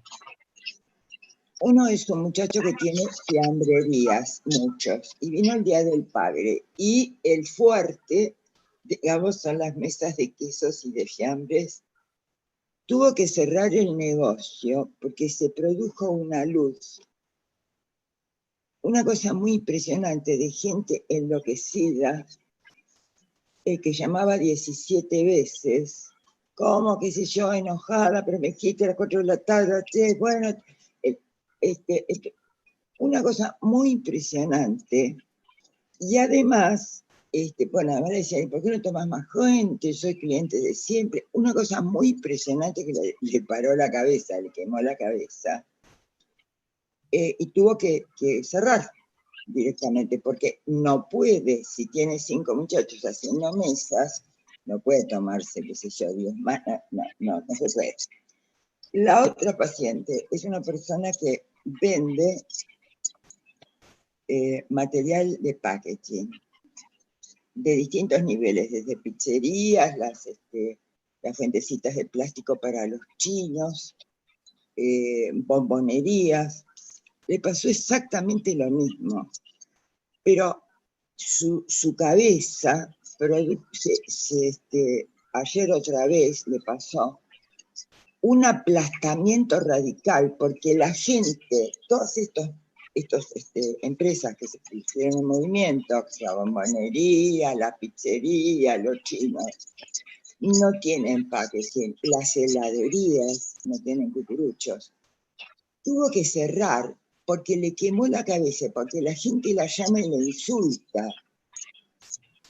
O, por ejemplo, a un country, ¿no? Un envío al country. Yo siento acá un ruido terrible que es como si alguien me estuviera hablando en la oreja. No sé, a lo mejor es una alucinación. Entonces, 30 envíos a un country y la gente pretende que se lo lleven a su casa, lo cual es imposible porque además es peligrosísimo para... Esto que quiero decir, que a mí me pareció muy interesante, porque a mí me permitió ver la vida de estas dos personas que reiniciaron y quedaron aplastadas auténticamente por la muchacha que estoy, digo, con el material del packaging. Estaba realmente así, azorada, se le había parado la cabeza, porque me decían, creo que voy a cerrar todo porque no soporto más. Además, ya había suspendido el retirar por la oficina de ella, porque se había hecho una multitud, porque la gente no esperaba su turno, sino que le decían para el jueves y si iba el lunes, el martes, el miércoles. Es decir, que lo que yo pude ver de la salida es otra forma de una cosa enormemente difícil y totalmente novedosa, que no sé si no es más complicada que esta, digamos, o por lo menos produce otro tipo de abrumación. Bueno, quería hacer otro comentario a partir de lo que dijo Carlos. Dos situaciones también de los pacientes, ¿no? Y los análisis que han pasado a hacer por la pantalla. Porque me sentí Delia, disculpa, tenemos un montón de anotados más y gente queriendo participar. No te digo que cortes ya, pero para ir porque nos quedan unos 15, 20 minutos. Dale. Voy a hacer una breve aclaración. Yo adelante, sí. No creo que el artículo haya quedado obsoleto. Era el temor que tenía. Seguramente hay cosas que ya han sido superadas. Era el momento en que circulaba la sopa de Wuhan. Hoy en día la sopa de Wuhan ya es una literatura arcaica. Pero quiero decir, las ideas que están allí me parece que todavía siguen vigentes y en muy buena medida coinciden con las ideas que ha desarrollado Marcos. Así que nada, eso no Ok. No quedó obsoleto, ¿no? Ok, está ahí, perdón, antes de volver ahí, si Marcos o Rodolfo también querían agregar algo más, había levantado la mano, me pareció Enrique Alba. ¿Es así? Dale, Enrique, dale. Sí, yo había levantado la mano y había mandado una pregunta que parece que no apareció. Decirla en vivo, porque por ahí no llegué todavía, porque estamos ahí en la mitad del chat, ahí todavía. Dale. Claro, pero bueno, a ver, son muchas las cosas, pero bueno, en relación a alguna de las últimas que estuvimos charlando, me parece que uno de los problemas es lo que plantea Kilgenheim sobre que la enfermedad es un invento de los médicos, él dice, porque lo que existen son los enfermos. Y los enfermos son aquellos que sufren del cuerpo cuando el cuerpo no está en silencio. Esto es muy interesante porque es lo que hace tan difícil entender los asintomáticos en este momento. Un asintomático no es un enfermo para un sujeto. Es enfermo decretado por los médicos. Entonces es muy difícil que los asintomáticos puedan asumir el lugar del enfermo y sobre todo cuando el gran problema de estar actualizado en realidad es una especie de ilusión para sobrellevar el infortunio de la vida, porque estar actualizado es nada más que para pensar que uno está libre del azar, como la probabilidad o como la estadística, que hoy van mostrando de que es imposible estar actualizado y sobre todo anticiparse, como esto del virus chino, de los porcinos, que no se sabe qué va a pasar, pero ya el solo hecho de uno sentirse actualizado ya es como si uno estuviera un poco libre de la situación. Me parece que en este aspecto, uno de los campos, me parece más interesantes de Badiou, que nos toca a los analistas, cuando él habla de las distintas formas de regímenes de pensamiento, es el amor como uno de los regímenes de pensamiento. Porque el amor nos conduce directamente al problema de la transferencia y al amor de transferencia, que es el campo para nosotros los analistas más importante. Creo que en ese sentido es importante lo que decía Rodolfo, de que el análisis es generar un campo de significación. Un campo de significación que fundamentalmente lo crea una voz comprometida. Por supuesto que una voz comprometida es una voz que soporta el cuerpo, pero es el cuerpo quien soporta la voz y el cuerpo con todos sus aditamentos, ¿no? Los aditamentos motrices, los aditamentos gestuales, etcétera, pero que se organizan en el campo que genera la voz. Me parece que esto pone un poco acá en actualidad la efectividad de los tratamientos, digamos, donde la presencia es la presencia fundamentalmente de la voz. No está presente el cuerpo, pero sí está presente porque está presente la voz. Y a través de la voz se presentifica el cuerpo en sus modulaciones, en sus fonaciones, en sus silencios, en los distintos aspectos y todo el campo fonológico que plantea Jacobson, que es lo que soporta la voz. No hay voz sin silencio, ¿no? Entonces, esto me parece que es importante de cómo se soporta en este campo la transferencia.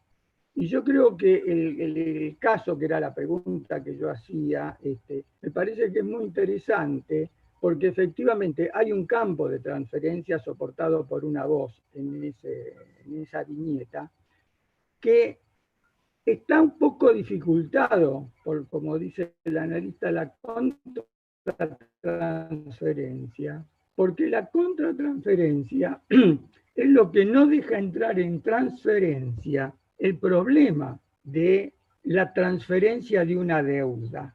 Transferencia de una deuda que está, para mí, el poco material que hay presentado el caso, en relación a una señora, una mujer, que de una familia muy endogámica, que ha tenido un hijo casual, o sea, extramatrimonial, ¿no?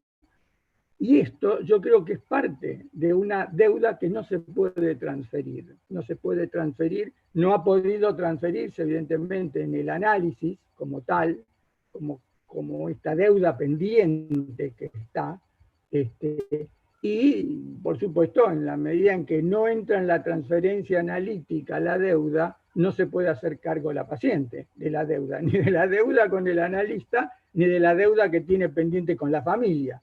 Entonces, me parece que el campo del amor es un campo muy importante para tenerlo en cuenta dentro de los dispositivos de comunicación, no los llama así, los llama dispositivos regímenes de pensamiento que planteaba Dios, dentro de los cuales podría tomar también lo de acontecimiento, lo de catástrofe, lo de trauma, y orientarme en relación a estos conceptos dentro del campo del análisis, porque también de catástrofe habla Bion, del cambio catastrófico, también de acontecimiento habla Lacan, en el sentido del acto, también de trauma, por supuesto, estamos todos involucrados en la teoría del trauma, y me parece que acá el problema es cómo incluimos estos conceptos, como el amor, como el trauma, como el acontecimiento, como la catástrofe, dentro del campo específico del análisis. No hacer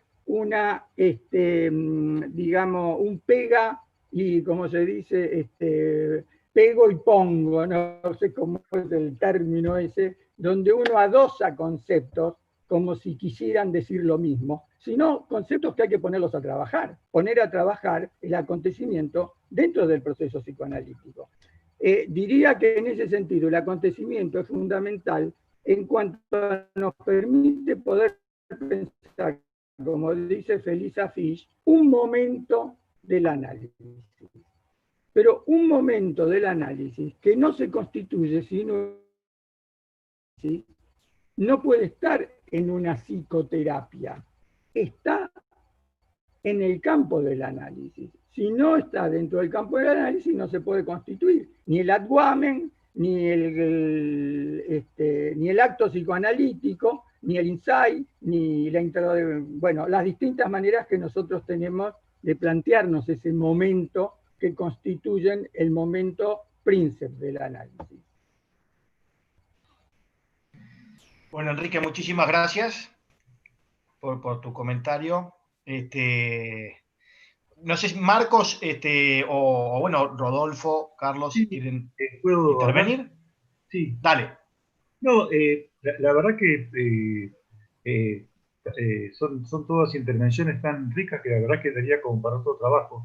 Yo quería tomar un par de cuestiones nomás, ¿no? Mi intención cuando incluí estos conceptos que en su momento tanto nos impactaron de Ignacio Lukovic, y estas ideas de Badiou en torno a la noción de acontecimiento, bueno, trauma y catástrofe, me parece que algo que para mí cierra más, digamos, queda un poco más claro, es que recién será a posteriori que uno va a poder significar qué es lo que allí ocurrió, digamos, ¿no? No son categorías que uno pueda definir mientras el fenómeno está en curso. Por eso pensaba, qué notable, ¿no? Cómo de un tema como catástrofe, que justamente Nacho traía como ejemplo los prisioneros de los campos de concentración, cómo un mismo sujeto bueno, podía de esa catástrofe lograr algún tipo de fenómeno elaborativo que le permitía después ser escritores, como algunos tuvo muy famosos, y otros se suicidaban, digamos, ¿no? Como que, bueno, el mismo fenómeno catastrófico tuvo distintos destinos según distinta subjetividad en juego, ¿no? Por eso, me parece que, insisto, que esto va a ser a posteriori. E incluso la insistencia que traían respecto de ubicar el psicoanálisis como el quinto elemento para Badiou en esta serie, junto a las verdades científicas, los descubrimientos, etcétera, uno también podría pensar que uno, digamos, ¿no será posible evaluar si efectivamente hubo un psicoanálisis ahí, también a posteriori, digamos, ¿no? Y no durante la marcha de un proceso? Sí, me pareció interesante también pensar en esa dirección. Otra cosita más también que traía Enrique respecto de la imposibilidad de estar actualizado. Yo pensaba también que es cierto, pero que al mismo tiempo hay una ilusión permanente de estarlo, ¿no? Digamos, y que, bueno, un poco lo que hoy contaba Carlos, ¿no? Antes de, iba a decir de venir, antes de conectarse, prender el televisor a ver qué pasó hoy. No sé, yo tenía un recuerdo, me hacía acordar algo de ahí también Rodolfo. Mis padres contaban siempre que en la época de la guerra se reunían una vez por día alrededor de la radio, toda la familia para escuchar qué estaba pasando, ¿no? O sea que la información llegaba una vez por día, ¿no? Parece que se paraba el mundo, no sé, para ver las noticias de qué estaba pasando en el campo de batalla. Yo imagino que debe ser muy distinto el efecto subjetivo, ¿no? Esa manera de información a el bombardeo en el que estamos todo el tiempo inmersos nosotros, ¿no? ¿Qué efecto deleterio que tiene? Bueno, esto como para pensarlo, ¿no? Bueno, como siempre, pensaba en algo que también trajo Gabriela Salazar, ¿no? Digamos, ella recordaba aquellos pacientes que ella atiende y que ella ha percibido cómo se han movilizado y que han podido producir todo un material riquísimo a partir de la experiencia de cuarentena, lo cual también es cierto, digamos, ¿no? Digamos, me parece que hay que ver cada situación singular y ver qué pasó ahí, digamos, ¿no? Y eso es lo interesante de nuestra disciplina, precisamente, ¿no? De que después se verá, digamos, ¿no? Rodolfo, quiero hablar. Lo veo a Rodolfo queriendo participar hace un rato. Dale. Micrófono. Tenés que poner el micrófono. Sí, quiero subrayar algo simplemente para enfatizarlo, y no sé si puedo decir mucho al respecto, pero entre la radio de la que habló recién Marcos, Enrique con el amor, me vuelve algo que no alcanzo a darle forma, y es, en esta ruptura de la ecuación a la que estábamos como generación acostumbrados, esta ecuación espacio-temporal, que ya no era la de quienes estaban antes de la radio, que ya somos los de la televisión, ahora con la computación y ahora con la tecnología. En esta ruptura, todos estamos intentando ver de qué se trata, y yo no le podría terminar de poner nombre. El único que me surge es simultaneidad. Estamos hablando como lo hacemos ahora. Muchos de nosotros hemos hablado con alguien de otro país hace un rato. Los que somos médicos, de pronto nos llega el pedido de una receta que tenemos que mandar por WhatsApp. Estamos ante un cambio de la ecuación espacio-temporal a la que estábamos habituados como generación, muy rápido, tan rápido que uno no le logra poner palabras, cuando por otro lado sostenemos un material que aparentemente ha estado desde siempre, por lo menos en la condición humana, como planteaba Enrique, que es el amor. Ese choque entre las dos cosas me parece una enorme pregunta, a la que ni siquiera le puedo poner palabras, pero lo quería enfatizar.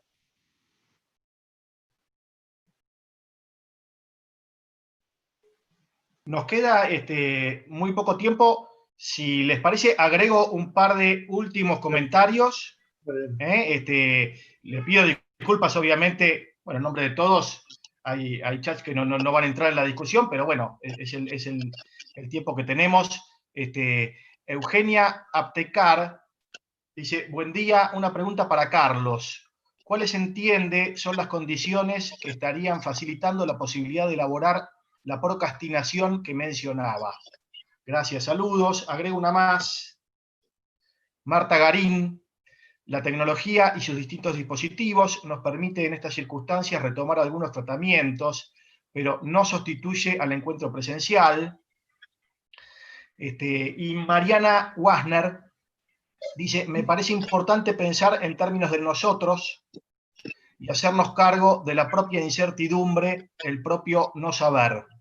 Agrego estos comentarios por si alguno de los comentadores o Marcos quiere agregar algo más. Para Carlos había una pregunta más directa, así que podés decir algo si querés, breve, que nos queda muy poquito tiempo. Sí, muy breve.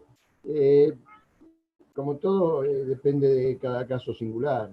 En los casos que yo mencionaba, se trata de la necesidad de subsistencia. Cuando ya no queda otra, hay que dejarse de pavadas y ponerse a laburar. Me parece que eso es lo que ha producido ese choque, cosas que hemos venido trabajando en el análisis durante meses y meses, de pronto algo se precipita. Digo, no es sin el trabajo previo que esto precipita, ¿no? Pero es así, hay que vivir, hay que subsistir. Entonces, como el temor de la analista de la que hablaba Marcos, que se le va a terminar el medio de vida, bueno, todo el mundo ha sufrido de alguna manera ese shock. Y en este caso, pues sí. Después quería decir otra cosa, una cosa breve que me sugirió la intervención no recuerdo ahora el nombre, que es el tema de la aceleración de los estímulos. Bifo Berardi hace de esto el centro de su pensamiento. La aceleración de los estímulos elimina lo que él llama las relaciones conjuntivas, aquellas en las cuales participa la complejidad del cuerpo, de la persona, para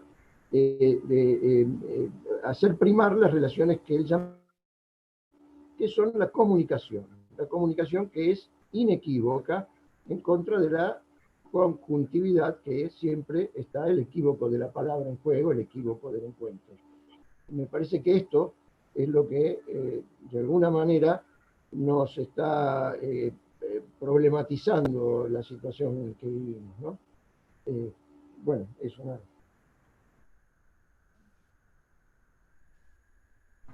Marcos. No, la verdad palabras que... finales. Palabra final. No, me quedé pensando en el último aporte de Mariana Wagner, como ella hacía hincapié en recalcar esta idea de no saber, ¿no? A ver, seguro que no es una noción que aparezca a partir del coronavirus, digamos, ¿no? En cuanto a la posición del analista. Pero me parece que esto nos la hace enfrentar de manera mucho más cruda. Es decir, estamos todos atravesados por la misma situación. Bueno, eso. Y agradecerles muchísimo. Sí, la verdad que fue muy grato intercambio. Gracias. Bueno, agradecemos a todos el intercambio. No sé si hay alguien de Secretaría Científica que quiera hacer, aprovechando la presencia de todos, también un anuncio de la próxima, o sencillamente solo, o sencillamente nos despedimos.